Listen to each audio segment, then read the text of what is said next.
Some opening comments, folks. We live in an interesting world. We've been told that the Oxford Dictionary word of the year is post-truth. Post-truth is relating to or denoting circumstances in which objective facts are less influential and what appeals to emotion and personal belief is more important. It's based on how you feel, not on the facts. And then McCoskrie Dictionary in 2019 said the word of the year was cancel culture. But cancel tends to be cancelling the things that you and I hold dear. It tends to be cancelling things like our understanding of marriage. It tends to be cancelling conservative views, even cancelling famous people like J.K. Rowling because she believes that you're born either male or female. And then we all woke up. But we tended to wake up to liberal things, left-wing things, non-conservative things. Things like we woke up to LGBT, we woke up to environmentalism, we woke up to critical theory, we woke up to gender ideology, we woke up to privilege and racism. The word of the year for Merriam-Webster a couple of years ago was they. Well, you probably thought, well, yeah, we've had that word for ages, I learnt it in Primer 1. But you didn't know the definition. They is used to refer to a single person whose gender identity is non-binary, just in case you weren't aware. So the language is changing. In fact, Time magazine did a feature on the author of a book called Gender Queer, and she wants to be identified as E, Air, and A. And so they did this story where it says, Time spoke to gender queer author and illustrator Maya Kobabe on about air work, the efforts to restrict access to air writing, and what A make of the current cultural moment. To which Matt Walsh, some of you will have heard of, responded, my pronouns are and please refer to me accordingly. We haven't heard from Time magazine about that. And then Merriam-Webster defined girl as the understanding that we would all have, but then they have updated it and they've added this clause 2. So it's not just a female child from birth to adulthood, it's also a person whose gender identity is female as well. So the language is changing. But not only that, our source of truth and what we trust is changing as well. And unfortunately, as even AUT have found, most of us do not trust the news. In fact, what it shows there is even the news we use, we don't trust that much. And what the major concern was that of stories where facts are spun or twisted to push a particular agenda. So the language is changing, and the means of getting our message also we can't trust. And so we've actually analysed some of the coverage of major social issues in New Zealand. And through this analysis of every report that the media did on major issues, we found a bias. In the cannabis debate, we found 2-1 in favour of people voting yes. In fact, 2/3 of the news articles didn't even quote outside of the debate. It was a miracle that we won that referendum. It was an absolute miracle. And then we analysed the recent debate on the conversion therapy ban. 78%. There was a bias of 78% towards supporting the ban. And you'll see there, 40% of all articles were entirely supporting the ban, just 1% was entirely opposing it. 1%, basically one article. Somebody made a mistake, obviously, in the newsroom. And then we analysed the recent Roe v. Wade overturning. And as our reviewer said, it was one of the worst cases of bias he had seen. 82% pro-abortion, just being rammed down at us. 61% of op-eds were pro-abortion. There wasn't a single pro-life op-ed. The other 39% were kind of independent, kind of talking about it, probably attacking the National Party. And 50% of news articles had no pro-life opinion. So when Family First started 16 years ago, we got quite a bit of media coverage. But what happened was, and Ken, my IT and marketing guru, put this graph together a lot better than I originally put it together. And it shows that when the same-sex marriage debate started, we became persona non grata. And so the coverage started to drop off. And then when we started speaking up in the abortion debate, the coverage dropped off even further. When we won the cannabis debate, they were, well, I won't swear, but they probably did. They were so annoyed. The media was so annoyed. And the phones have literally stopped ringing. So by the time we got to the conversion therapy debate, they did not even speak to us, even though we were one of the lead groups in that whole debate, putting out the resources. They did not want to talk to us. There's a famous story that you'll be aware of in Scripture in the book of Daniel about 3 guys who are told that they need to bow down to the culture, they need to get with the program. Shadrach, Meshach, and Abednego. And they're told, bow down, observe the culture, stop pushing back, stop stirring. And they said, you know what, we're not going to bow down. God will save us, but even if he doesn't, we're still not going to bow down, even if. If you want a theme for today, folks, it's that, even if. And my question to you is, are you an even if type of person? Are you a person who's willing to say, I'm not going to bow down to the culture, I'm going to continue to speak truth, even if the consequences? Because the danger is that when we compromise, we actually lose the ability to speak truth into the culture. We get swamped. And can I just thank our numbers have exploded, as you can see. Last year, we were in just that corner. Numbers have exploded. And I want to thank our unofficial sponsors who have done more for our membership, our funding, our attendance. Our email newsletter goes out to 70,000 people every time I click send, 70,000 New Zealanders. So I want to thank our unofficial sponsors, the Charities Board and the government.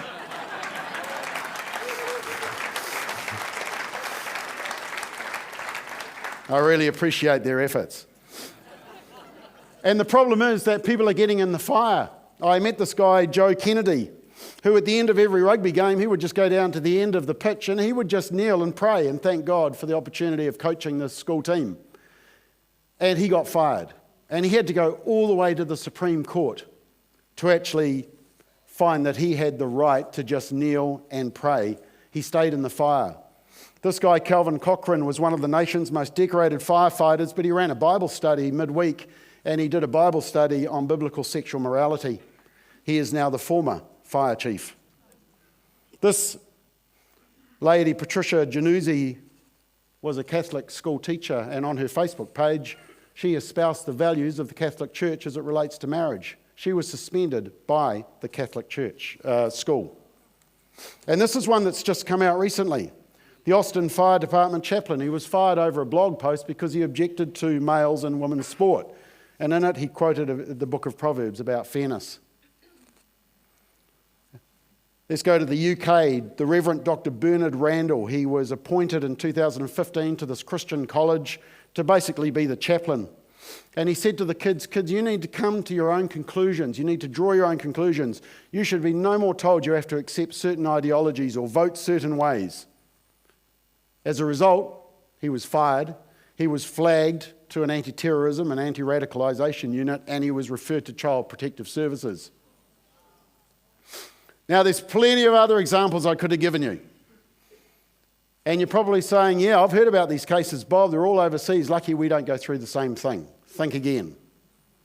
Barry Baker, who was a retired Baptist pastor, he wanted to continue to marry families that he had been involved with, but he wasn't allowed to because due to his conscience, he didn't want to marry same-sex couples. Some of you will have heard of Kath, a baker from Warkworth who came to the forum last year or the year before, and she was asked to bake a same-sex wedding cake for these 2 women. She said, look, I'll bake a cake for any event, but please, that goes against my conscience. She got hounded by the media. They tried to find her shop. The funny thing is she operates out of her garage in a little rural area of Warkworth up north, and you can watch our video. The interesting thing, folks, about all this is that she didn't go looking for a fight. She didn't go walking up to the fire and say, I want to get in it. It came looking for her. And my warning to you is that the fire is being turned up in our culture, and one day you're going to be asked to get in it. And you need to decide in advance, even if. Are you going to do it even if? Just a couple of days ago, Jennifer Scott, who's a registered nurse in mental health, got sacked by the Nurses' Council. Why?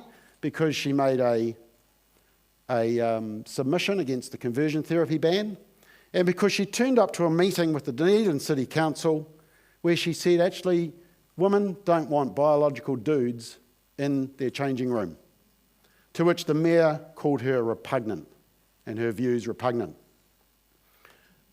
She got in the fire, even if. Margaret Court, one of the world's greatest tennis players, even better than Serena in terms of trophies. She's now an AOG pastor. She believes marriage is one man, one woman. She also believes that you're born male or female. And she's got a court named after her. I mean, Margaret Court, she plays tennis. What chance is that? But anyway, so it's called Court Arena. But of course, Martina Navratilova and John McEnroe, they wanted the name stripped because of her views, because they weren't acceptable. Folks, your views are not acceptable. In our culture, they're not acceptable, and they want to chuck them on the fire. It's not that they now disagree with you, they actually want to get rid of those views. It's not that they don't want to listen to them anymore, they actually don't even want them to be part of our culture. Classic example, of course, is our good friend Israel Folau. What a lot of people don't understand is that the whole debate around Israel Folau did not begin with a Bible verse that he shared. It was during the same-sex marriage debate where he simply put out this tweet, which I don't know about you, but I don't find it that objectionable. I love and respect all people for who they are and their opinions, but personally, I will not support gay marriage. He started getting watched. He started getting goaded. They started coming after him. And he's just like you and me. He's a simple guy. He's not expecting to be trapped. He's sharing his deeply held Pacific Island faith, and good on him. And so when he's asked what does the Bible say about certain things, he responds with a Bible verse. And the amazing thing is that the drunks, adulterers, liars, fornicators, thieves, atheists and idolaters didn't give two hoots.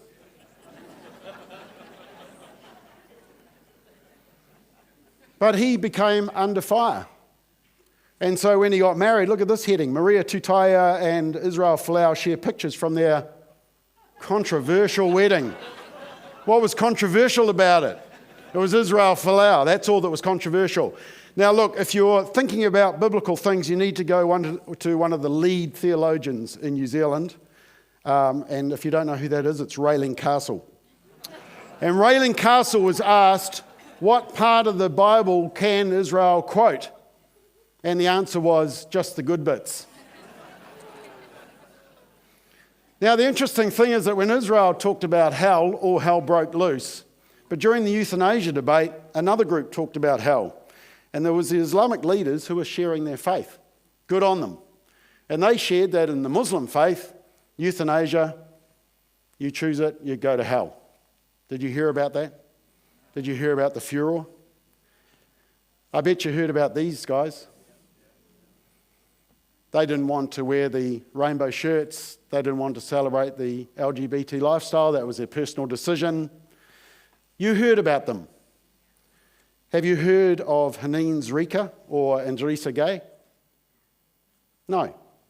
They also refused to wear the rainbow shirt. Haneen Zrika is an Australian Aussie rules in the Women's League, one of the top players. She's not Christian. She's Muslim. Andresa Gay is Muslim. That's why you didn't hear about them. You see, we've got to start to understand what is the actual target here. The target is not necessarily what people believe, it's the basis of their belief. And that's why you never heard about Sonny Bill Williams, who didn't want to wear a shirt that advertised a bank, which goes against his faith. And that's why you've never heard about Fawad Ahmed, who didn't have to wear the Bear Sponsors logo when he was playing for the cricket team. You know, you've got to start asking yourself, why don't you hear about these? But you heard about Israel Folau and you heard about the Manly Seven. The media were all over them. So I go back to my original question, folks, which is the theme of today. Even if, have you made that decision yet? Because you really do need to, because you are going to get in the fire, because the culture is getting hotter, they're turning up the heat, and at some stage, you may not be looking for it, but it may come looking for you. For example, you may be in some situation be asked to celebrate the LGBT lifestyle. How are you going to respond? I can't tell you how to respond, but all I'm saying to you is you need to think in advance, because it is going to come looking for you. And like Shadrach, Meshach, and Abednego, the good thing about Shadrach, Meshach, and Abednego was that they had each other. And that's where I really take my hat off to Israel, because unlike the Manly Seven boys, who I knew were getting energy from each other, and because I was in contact with them, Israel was really isolated, wasn't he? And so you've got to take your hat off to him, and that it wasn't Shadrach, Meshach, and Abednego, it was Israel. If you work for Kiwi Bank, they've got this lapel that they want staff to wear with their own design of the LGBT celebration and everything else, the plus, plus, plus. How are you going to respond when you come to that situation? For the teachers here, how are you going to respond when you have to identify children by their preferred pronouns, or you actually have to refer to one of the biological girls as a boy in your class? Or you have to teach that a certain section of the class is privileged and a certain section of the class are victims. How are you going to respond? You need to think ahead. Or when under the curriculum you've got to start teaching about all this theory of sexuality. If you're in the medical profession, how are you going to respond? Just up the road, there was a nurse who contacted me. There's a super clinic just up the road, and they have done some transgender operations. Now, fortunately, she didn't want to be involved in those operations because she believed they were unnecessary and that they harmed people. And so she was able to just agree that she wasn't rostered on. But what happens when she is rostered on? How does she respond? What about when you have to be involved in abortions? I saw a great article from Spinoff. Yeah, I know that's an oxymoron. A great article from Spinoff that was talking about they're struggling to get staff to perform abortions at Middlemore. They can't get the staff. The staff don't want to be involved. It's great. But what happens when they start forcing it? How are you going to respond when you're rostered on to that? Or euthanasia. Unfortunately, I live just down the road from the only hospice in New Zealand, just over the motorway, which is offering euthanasia, the only one in New Zealand. How are you going to respond in those situations? If you're applying for med school, how are you going to respond when they ask you what's your view on euthanasia? What's your view on gender ideology? What's your view on abortion? And then, of course, we've got this conversion therapy ban. And effectively what it's doing is criminalising anybody who wants to determine how they live their lives, if they have unwanted sexuality or gender issues. Joe's going to cover this more in detail. And it's also going to criminalise you as a parent. It does. If you want to affirm your son as a boy, that could be a criminal act, subject up to 5 years in prison. When I was in Arizona with other family policy leaders last month, they could not believe how draconian our law was. But what's the real aim? There was an article during that debate which I thought really pinned down what is underlying all of this. I'm calling on the government, this is an activist, I'm calling on the government to not only ban the therapy, but to ban all anti-gay messages in churches and organised religions. How are you going to respond when the fire's turned up in your life? Because based on your views and based on probably the reason you're here, I'm sorry to tell you that you may be asked to get into the fire. You may put up a simple post celebrating the rights of the unborn child and get piled on by the media. When we got deregistered, the Supreme Court said this: "We do not agree with the Court of Appeal majority that Family First's advocacy of the role and importance of this particular version of the family and of marriage between a man and a woman is self-evidently beneficial in a charitable sense." There's no benefit to society of promoting natural marriage and mum and dad, according to the Supreme Court. And then they said this: "This differs from advocacy for ends like real important things like human rights and protection of the environment," which the Greenpeace case held were themselves charitable. You see there's a number of religions competing, and some religions are okay. Religions of environmentalism, religion of identity politics, those are okay. But any biblically based religion is not. And of course, over the weekend, we all heard from the charitable organisation that is currently registered promoting softening our laws on drugs. Helen Clark Foundation I haven't seen any deregistration attempts. So once again, that's not surprising. So we shouldn't be surprised to see what's happened with Bethlehem College. And all credit to them for pushing back. But I knew this was coming because during the same-sex marriage debate, a Catholic school up north put out a newsletter saying that they supported traditional marriage according to Catholic teaching. No surprises. And the promoter of the same-sex marriage bill, Louisa Wall, said, well, if you've got schools that are integrated and they're getting funding from the government and they're advocating against equality and they're supporting discriminatory laws, maybe we should stop their funding. The warning shot had already been fired. So any school that is teaching those values that are no longer acceptable in our culture are going to be in the fire. Bethlehem College gave us a good example of how to respond, and I'll come back to that. Here's a school that's an integrated faith-based school, apparently, that won't get chased up. They put this post out during Pride Week, and during Pride Week was the same week as Trinity Sunday. And in it says, secondly, the Trinity is about three, not about two. Western society has been dominated by binaries, pairs of opposite, where there is often a hierarchy, such as men and women, heaven and earth, right and wrong. Yet in the Trinity, we have a three. Two-ness has been ambushed by threeness. And this reminds us that life is much more about diversity. It is not black and white, but a rainbow. I read recently that while it might take two to tango, it takes three to be divine. Pride Week is a perfect week to celebrate the Trinity, this fabulous combination of a mystery that defies logic, a threeness that defies two-ness, and a dynamic dance that invites us to love and to be loved for who we are. I don't think the media and I don't think the Ministry of Education are going after that school. And they're not going after this school, which is a state school just up north, who is telling their kids that there's 112 genders and over 200 sexualities. I mean, if anybody passes NCEA biology at that school, that's a miracle. And so the media loves the disinformation project because everything you talk about is disinformation and misinformation. But what's that based on? In the paper that was released, it said the most recent COVID-19 outbreak and the vaccine are highly visible, potent symbols used to push various far-right and conservative ideologies. And what are those conservative ideologies, those deplorables of misinformation and disinformation? Free speech, faith, Christian, evangelical, Pentecostal, abortion, euthanasia, cannabis law reform, families and family structure. I mean, I think they were reading our website while they were writing this. LGBTQIA plus rights, including conversion therapy, immigration, race and gender. But it's not only them, it's also Black Lives Matter, who said, we disrupt the Western prescribed nuclear family structure requirement. That's what they aimed for. Now, I saw a fresh example just a couple of days ago.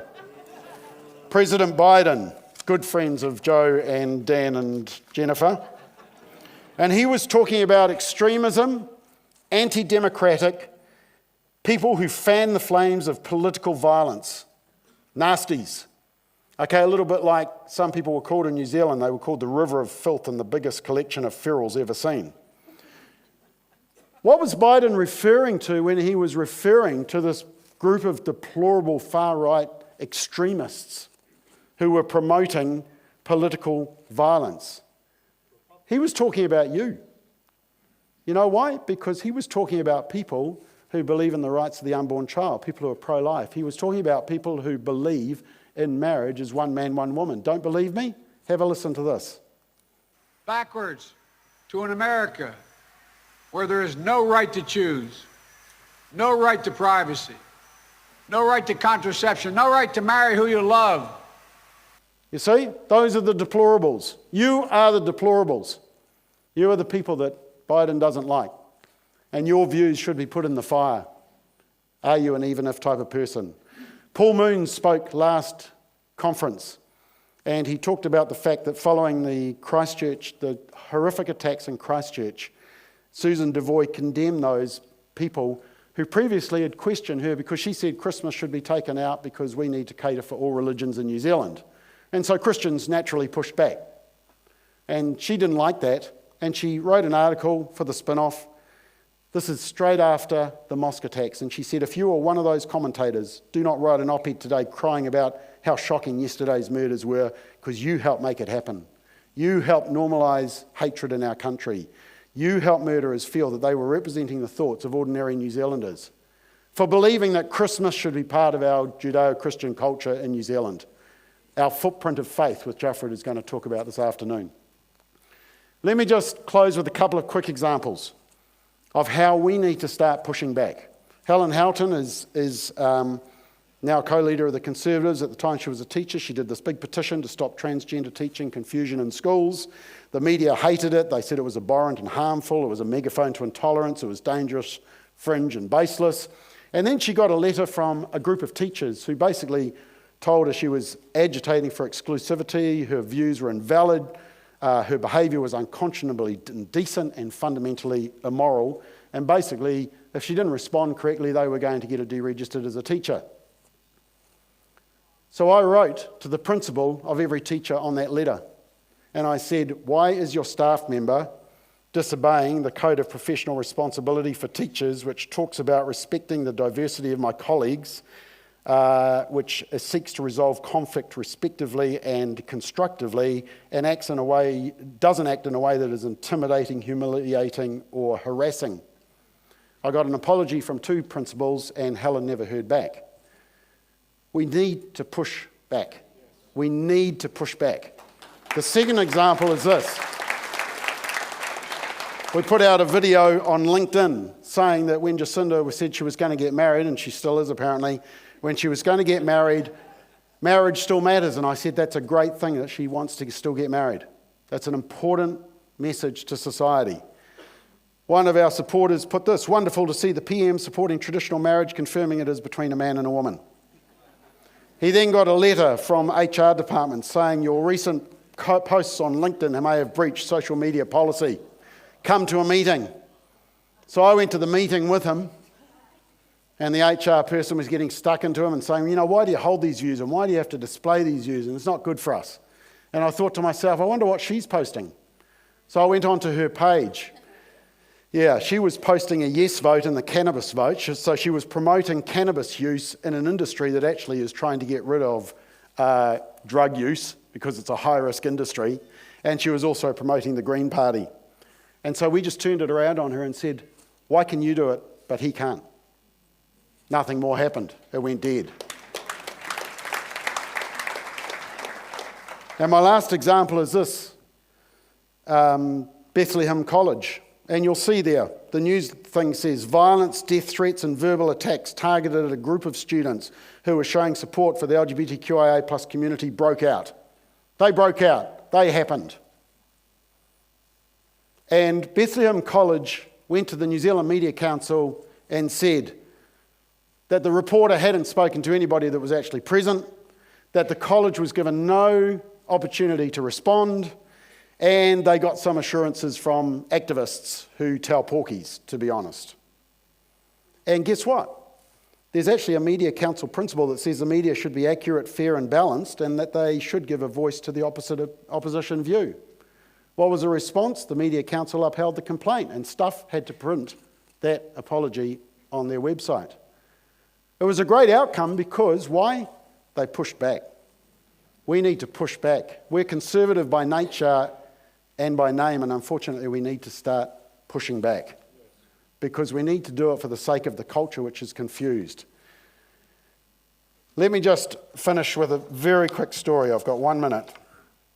The Battle of Dunkirk, and the Allies are caught on the beach, on Dunkirk Beach, and Hitler is coming for them. And the churches, and so they're all on the beach, and there was about 500,000, I think, and the churches called for a national day of prayer. And people were lined up outside the churches. And one of the commanders of the British Army at Dunkirk submitted a cryptic message of just 3 words. And it said, but if not. But if not. Now, the UK people immediately knew what that was referring to. It was a King James version of that even if. But if not, we will not bow down to the culture. And so as a response, because the UK people at that time knew what it was referring to, it galvanised them. What did they do? They got together all these flotilla of boats and they set out to rescue. And 350,000 people were rescued because of that. Now the problem is that we're a culture that doesn't understand that biblical truth. In fact, we're trying to ban it from schools. And so we need to start speaking up for it. Just finally,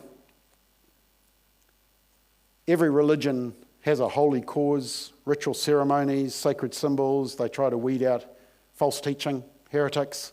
I saw this quote which shows that every one of us has got a religion. Even the other side, the holy cause. Many non-believers are big on advocating for abortion and women's reproductive rights. That's their holy cause. They kneel for the anthem to protest racism. That's their ritual ceremony. They wave the rainbow flag. That's their sacred symbol. And they cancel J.K. Rowling for wrong speak on gender issues. That's their heretics. It's a great example, isn't it? Everybody believes in something. Don't believe less in what you think, but just because you get a religious label thrown on you, or Christian label, or faith-based label, or conservative label. It's time to push back. So our two themes for this morning, before I invite our first speaker up, is have you decided if you're even if? Because I think the cultural fire is being turned up and you need to decide now. Because even if you don't go looking for it, it's possibly going to come looking for you. And I leave you with this quote from Billy Graham, who said, "Courage is contagious. When a brave person takes a stand, the spines of others are often stiffened." You know what? When you are brave, you stiffen the spines of others who just need some encouragement. And that's our aim for today.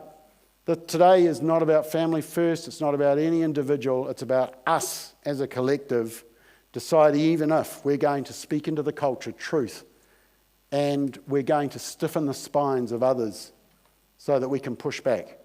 All right? Right.